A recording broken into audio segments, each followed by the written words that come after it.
en la frontera entre el Líbano e Israel.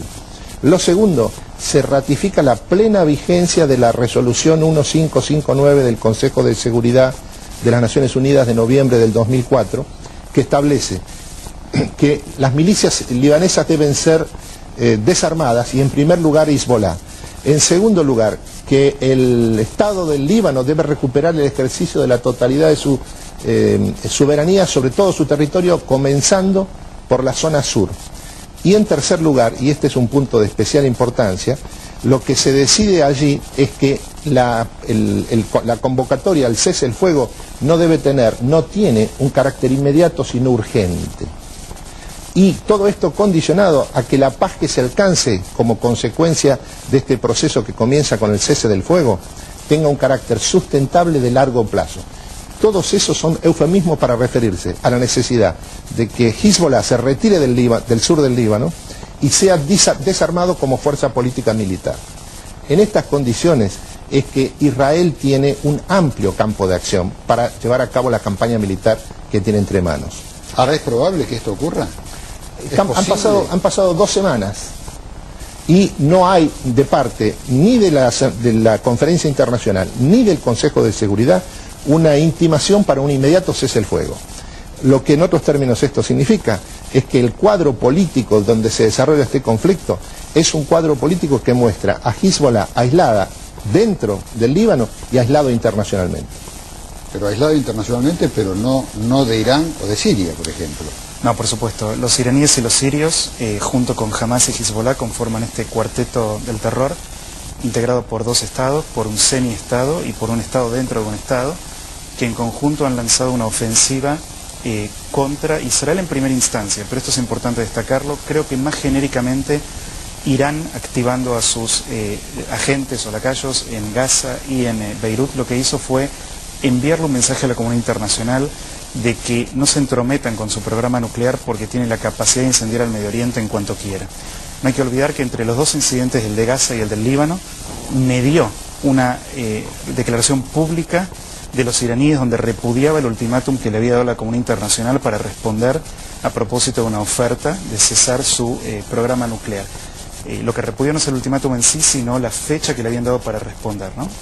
Entonces, en este sentido, creo que hay todo un trasfondo que tiene que ver con un Irán absolutamente decidido a obtener armas nucleares como medio de chantaje después a Occidente al estilo Corea del Norte, que es un régimen distinto, no tiene la ideología islamista radical, es más bien secular y muy comunista, pero sin embargo tiene esta actitud desafiante y de encubrirse con el armamento nuclear para disuadir de cualquier contraataque occidental.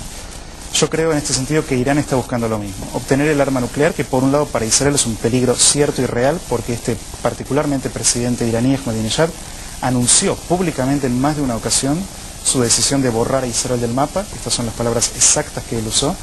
Consecuencia, para Israel es un desafío directo. Para el resto del mundo tiene que ver con no ceder al chantaje de un Irán nuclear armado de esa manera que pueda incurrir en excesos bélicos y de otro tipo y amilanar una posible reacción a partir de que es una potencia nuclear regional. Para ir cerrando, ¿cómo se termina esto y cuándo? Bueno, ¿Cómo se sale de esto? Porque ya tenemos ejemplos de otras guerras que empezaron y no se las puede cerrar. No se las puede terminar. Es correcto. La gran dificultad radica en el enemigo contra el que se lucha, que no es una guerra convencional entre estados, sino entre un estado, en este caso democrático, y un ejército regular enfrentado a una guerrilla irregular en un estado que tampoco es democrático. El gran problema aquí tiene que ver un poco con la naturaleza del conflicto y tiene que ver con el hecho de que, bueno, el objetivo israelí declarado oficialmente es desarmar al Hezbollah y preferentemente eliminarlo como una fuerza militar relevante en la región. Por eso es que se rehúsan a hablar de tiempo y lo miden en términos de objetivo y no de plazo. Los libaneses y el Hezbollah tienen otro planteo. Estados Unidos está más alineado a la posición israelí, Europa, Rusia más a la posición libanesa y del Hezbollah, y habrá que ver entonces cómo se desarrolla esta cuestión. Castro, ¿es imposible hablar de tiempos? No, lo que está en juego es si esto termina con un cese el fuego en el que las condiciones del conflicto sean las mismas de antes de que se iniciara. En ese caso esto significa una derrota de envergadura para Israel, con consecuencias para toda la región. ¿Es posible pensar en que esto ocurra? Puede ocurrir, Sí, ¿cómo no? puede Esto ocurrir. es una guerra, las guerras no están definidas de antemano. Hezbollah demuestra ser la fuerza militar con capacidad combativa más importante que ha enfrentado Israel en 50 años. Lo segundo que hay que advertir es que en el caso de que esto concluya con un cese el fuego, pero con una modificación del statu quo previo al conflicto, lo que significa el retiro de Hezbollah de la frontera sur del Líbano y una modificación de la relación de fuerzas en la relación entre Israel y Hezbollah, en ese caso el triunfo, eso sería el triunfo político estratégico de Israel con consecuencias para toda la región. Muy bien. Julián Spindlerman, Jorge Castro, muchísimas gracias por haber estado aquí, por habernos ayudado a comprender un poquitito más esto que está pasando en Medio Oriente. Gracias. Gracias. Muy bien, Ismael. Un tema complicado, en el cual la gente que entiende no avisora una salida rápida ni clara, y mientras tanto esto va costando vidas, ¿no? Claro, dos cosas me parece importante. Y como en toda guerra, vidas que no tienen, que no están directamente, digamos... Claro, pero dos datos me parecen importantes a destacar. Primero, evidentemente Israel actuó a cuenta de Estados Unidos. Fue absolutamente claro, Bush salió en todos los diarios que dijo no hay que dejar actuar a Israel e impidió en las Naciones Unidas y allí donde tiene evidentemente su influencia Estados Unidos de evitar esta tragedia y este bombardeo. Esto creo que es muy importante. Segundo, a partir de ahora, y creo que como resultado justamente de estos bombardeos, el Hezbollah puede llegar a tener un retroceso militar, pero desde el punto de vista político, su influencia puede crecer en la región.